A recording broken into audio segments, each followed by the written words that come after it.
Americans can be naive to the extreme when it comes to military history of the parts of the world they don't really understand. And then, the problem is the so called Indian or Bengali pedantic professors who have gained a currency into the Western journals and continuously contribute pearls of nonsense, pearls of inaccurate nonsense to so called self proclaimed outstanding journals like Journal of Military History of USA.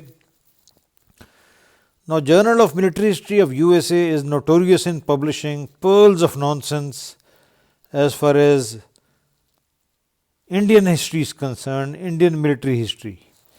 And this is one of my reviews of the articles Military Synthesis in South Asia, Armies, Warfare and Indian Society 1740 to 1849 by Kaushik Roy, published in the Journal of Military History USA, issue number 69, July 2005, pages 651 to 690. 49 pages of, rather 49 pages, no, okay, something like 39 pages of nonsense. Now, this is a short review of this factually inaccurate nonsense. Military history is the most challenging discipline, although at first sight it seems a child's play. As I read this apology of military analysis published in the Journal of Military History of USA, I realized how true the above mentioned premise was. Mr. Kaushik Roy, who I first read in the Journal of Military History, thinks that he is the greatest Bhagwan of Indo-Pak military history, but makes shocking factual as well as analytical mistakes. As far as I understand, he has mastered citing a flood stream of references which impresses the naive Americans and the ultra naive characters, all anonymous, known as the referees of the Journal of Military History of the USA. What these naive referees don't understand is that Kaushik Roy commits glaring mistakes which escape the supposed sagacity of these super Bhagwan referees also. Some previous examples of Roy's shocking ignorance and lack of knowledge of military history which this scribe discovered in the past are as below. In an article in Journal of Military History of VMI USA, which hereafter we will abbreviate as JMH, Roy fallaciously and without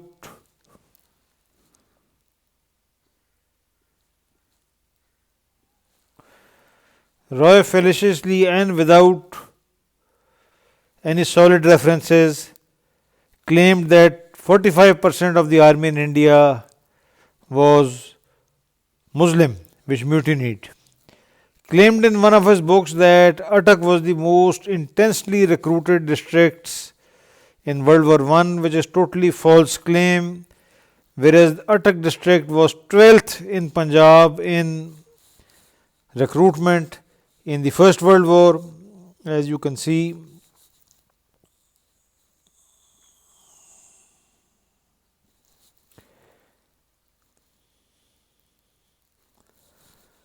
Attock was the number 12th district in Punjab in the First World War. As you can see from the map, clear figures exist. This is injustice to inhabitants of Amritsar or Rohtak or Gujarat districts whose contribution to Indian Army in World War I was far over and above Attock. In another book, Kaushik Roy makes a highly fallacious and historically totally inaccurate claim that majority of British Indian Army troops in Iraq were Muslim. Again, absolute nonsense. As you can see in the book Indian Army in the Two World Wars, edited by Kaushik Roy, he says that most of martial races who provided personnel for the Indian army were Punjabi Muslims, Pathans, and Hindustani Muslim. Absolute nonsense. The actual figures are Muslims 34 companies and squadrons out of 134 companies in France 1914, in Mesopotamia 1914, Muslims 22 companies and squadrons, and non-Muslims 82 companies. So this is one of the typical nonsenses of Kaushik Roy. In another book, he fallaciously claims that the Corps Commander of Pakistan's 1 Corps in 1971 was Lieutenant General Tikka Khan, whereas this statement has absolutely no connection with the truth. Roy totally misses the fact that the British Indian Army failed to defeat the Marathas in the first Anglo-Maratha War. It is expected that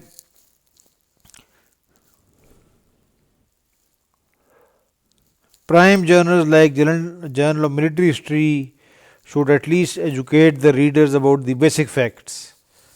A major flaw in this article's treatment of First Sikh War of the company is that Roy totally misses the point that Sikh army was at par with British East India Company's army, but was defeated simply because both of its highest military commanders were in secret league with the company and wanted that the Sikh army should be destroyed as they feared it more than the British company. This point, discussed in much detail by various British authors, including Colonel Mellison, is totally whitewashed by Roy. Anglo-Nepal War. Again, another piece of Roy's shallow analysis. Roy's analysis of Nepal War is also factually incorrect and a collection of sweeping judgments which had no connection with reality. Here, Roy's analysis contains the following major analytical flaws. His claim that, quote, due to their numerical and firepower superiority, the British won, unquote, absolute nonsense. Facts of Nepal War well documented in J.W. Fortesque's Monumental History of British Army, which Kaushik Roy never bothered to read or cite, as well as various first-hand British accounts, disprove Roy's assertion. This was beyond the sagacity of so-called brilliant anonymous referees of Journal of Military History of USA. To recap for the reader, British company invaded Nepal with 4 forces, 3 of which had British and Indian units, while one had only Indian units led of course by British officers. 3 forces comprising British and Indian units were a total failure in 1814-15 in the British company's Nepal War. Now only the 4th force, comprising Indian units only, under Major General Ochterlony, was a success. Now Roy totally misses this fact. The British company therefore decided to make Ochterlony the overall commander. Ochterlony, on assuming command of the complete British force, defeated the Nepalis by outflanking maneuver and not by superior firepower or manpower as Roy claims. Absolute nonsense. The most important fact of Anglo-Nepal War was that an all-Indian force outperformed 3 forces which contained British troops. This was totally ignored by Roy, or not even known by him perhaps, because his analysis is basically shallow. Anglo-Mysore Wars. The first point of contention about Anglo-Mysore Wars in this article is the assertion below, quote, besides the transition in the polity and the force structure, Tipu also initiated a doctrinal shift while Hyder Ali ravaged British occupied Karnataka by conducting maneuver warfare with the aid of his light cavalry. During 1767 and 1768, Tipu reverted to positional warfare after his father's death in 1781. This was because the Mysore army under Tipu became less mobile due to the dominance of the infantry artillery system with the help of French military engineers. Tipu constructed a fort in his capital at Sarangapatam. The fort had a bastioned curtain wall, and the river Kaveri functioned as the wet ditch.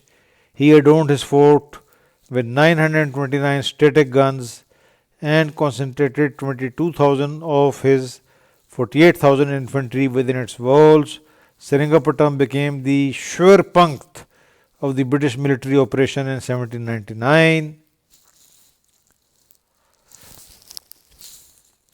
The above whitewashed statement by Kaushik Roy sums up his broad brushes.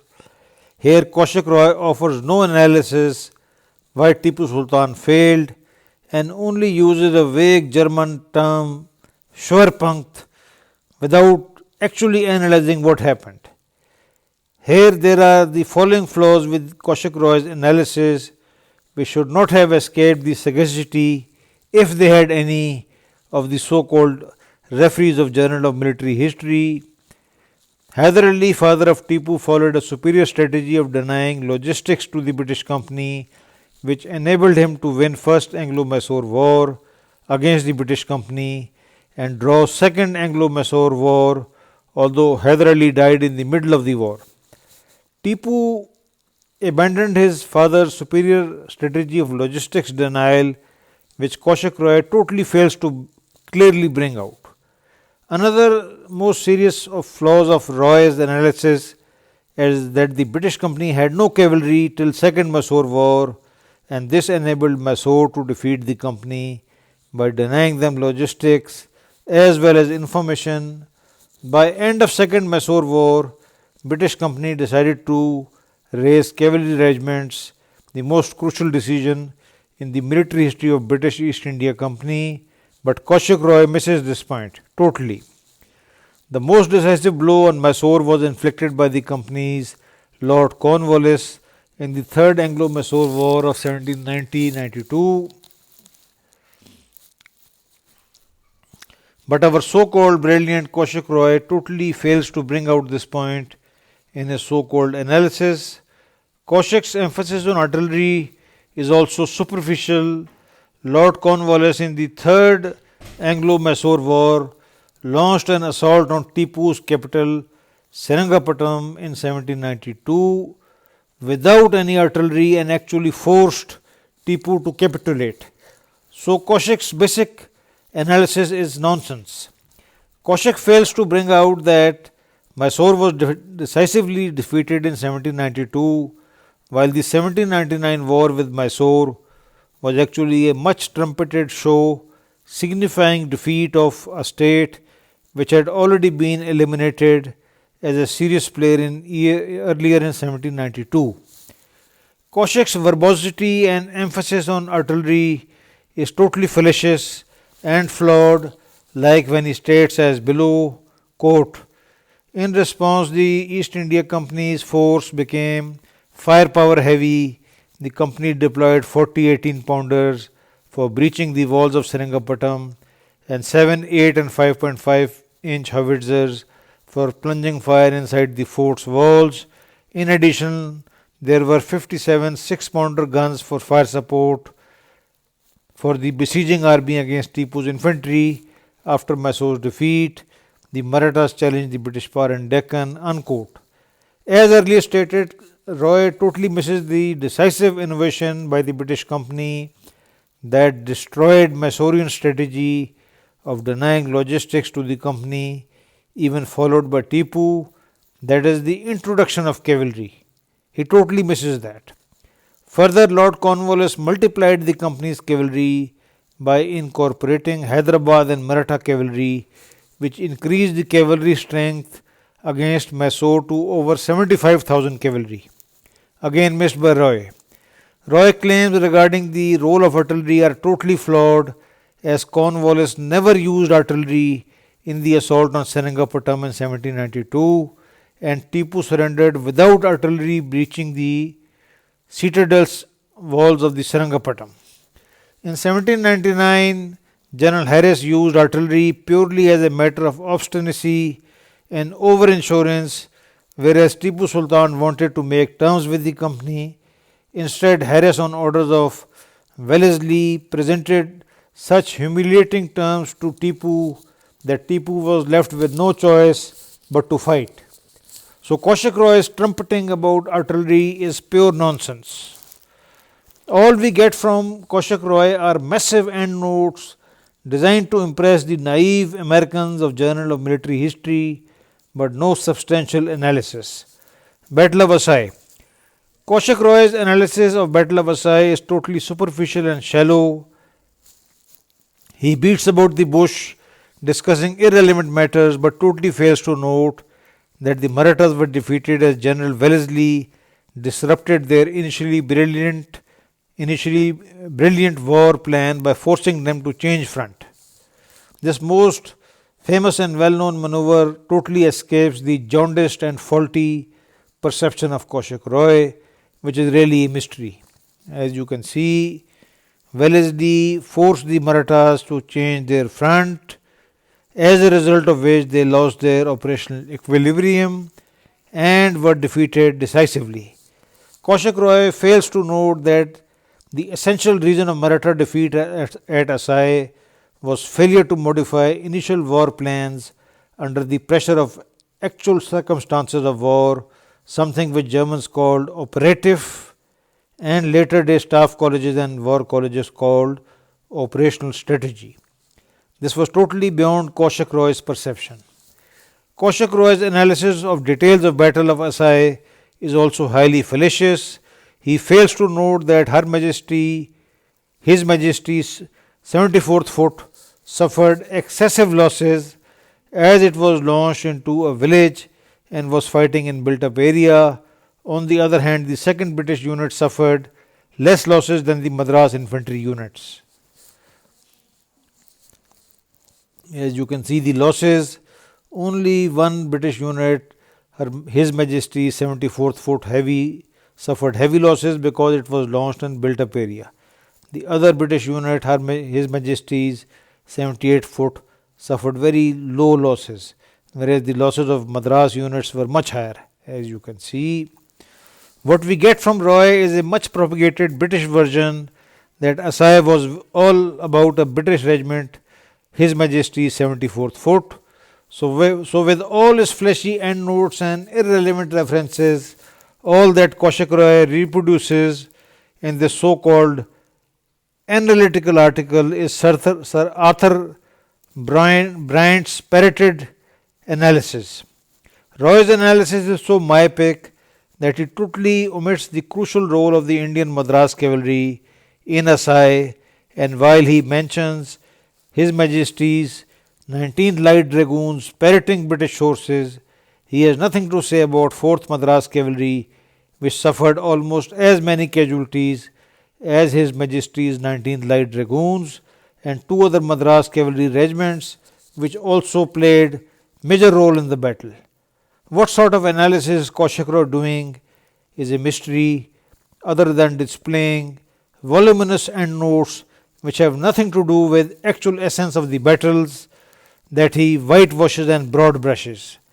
The most shocking failure of Roy's analysis in Second Anglo-Maratha War is his total elimination of war in the north, where Lord Lake fought the most decisive battles of Delhi and Laswadi, capturing Delhi and crushing the Maratha power in the north. Third Maratha War. Kaushik's claims about forts like as below are also highly questionable. Quote, how can one explain the lightning victories of the East India Company against the Maratha forts between 1818 and 19? The Marathas neglected to incorporate the latest European techniques regarding fortifications. The forts were defended by a round stone wall. Neither the trace Italian configuration nor Vauban's star-shaped fortifications for providing flanking fire were present. Worse towards the end of the 18th century. Unquote. Now, forts, thanks to the advances in the artillery, had already become obsolete, and this fact was well confirmed in all Mysore wars. Roy fails to note that the Marathas had been decisively crushed in the Second Anglo-Maratha War of the company, and the Third Anglo-Maratha War was basically a rounding up of Marathas who were already a defeated entity. First Sikh War. Roy makes fallacious assertions about Sikhs and places them as below the Marathas vis-a-vis the British Company's forces, whereas the Sikhs inflicted the highest casualties on the British Company and brought them closest to defeat as compared to any opponent in India. This is the most serious failing of Kaushik Roy's analysis. Kaushik Roy fails to note that in battles like Mutke, the British leadership and tactics were so flawed that most of the British casualties occurred because of what we call friendly fire, the use of horse artillery that Kaushik Roy worked at only at Battle of Mutke as Sikhs had open flanks and not in any other battle as Sikhs were very careful about their flanks. This point our brilliant analyst totally misses. The most important point that Kaushik Roy misses in Sikh warfare is that Sikh army was doomed to fail as Sikh chief Maharaja Ranjit Singh never trusted the Sikhs and instead imported non-Sikh Hindustani Hindus as well as non-Sikhs Punjabi Hindus who were potential traitors and totally betrayed the Sikh army in the First Anglo-Sikh War. Many of Kaushik Roy's comparisons are totally utopian, like he compares India with Russia, which was by and large an ethnically homogeneous state, while India was a multi-ethnic religious fragmentation of states at war with each other. Shockingly, totally avoidable simple factual mistakes, which were not even noted by the brilliant three Solomon referees of Journal of Military History of USA. Roy makes simple mistakes which is shocking, like he gives a new name as well as date of conquest to eminent British East India Company General Sir Charles James Napier on page 683 and calls him William Napier, who was his brother actually. But this is totally missed by the poor low standard referees of the Journal of Military History of the USA. Kaushik thus writes as below, quote, on 10 September 1847, Napier's 9-pounder opened up and blasted the Balochi field fortifications. Under cover of artillery, His Majesty's 17th Regiment, followed by the 1st Sepoy Regiment, advanced towards the Baluchis. My simple question to Society of Military History of USA remains as to what are your referees doing when they cannot even check such simple mistakes. Now this is not just gross lethargy and criminal intellectual incompetence on part of Kaushik Roy and the three Solomon referees of Journal of Military History of USA. Now if the year was printed 1847 instead of 1843 as Journal of Military History did by typing error, how is it that actual date of Battle of Miani here referred to was changed from 17th February to 10th September? The second shocking part of Kaushik Roy's intellectual rape of history is that he invents a new unit of Indians fighting at Miani, which he calls 1st Regiment. What he calls 1st Regiment was actually 1st Bombay Grenadiers and not the 1st Regiment. But more seriously, this regiment performed phenomenally badly, and this is totally not known to Roy. Its commanding officer disobeyed Napier's orders to attack Kotri and sat doing nothing, suffering only one fatal casualty, while two Indian infantry regiments, which Roy totally omits, did all the fighting and suffered heavy casualties. Further, as punishment for bad conduct and not taking part in the battle, 1st Bombay Grenadiers was not actually granted the battle honour called Miani 1843, but Kaushik Roy has nothing to say about this. Most third-rate in synthesis of British Indian military history, whereas in reality 12th Regiment of Bombay Infantry is totally missed. How such simple facts can escape the referees of Society of Military History is shocking. As you can see, there were various units at the Battle of Miani. How Kaushik Roy could be so disastrous with his facts, and how the know-all Solomon referees of Journal of Military History of USA could be so incompetent is mind boggling.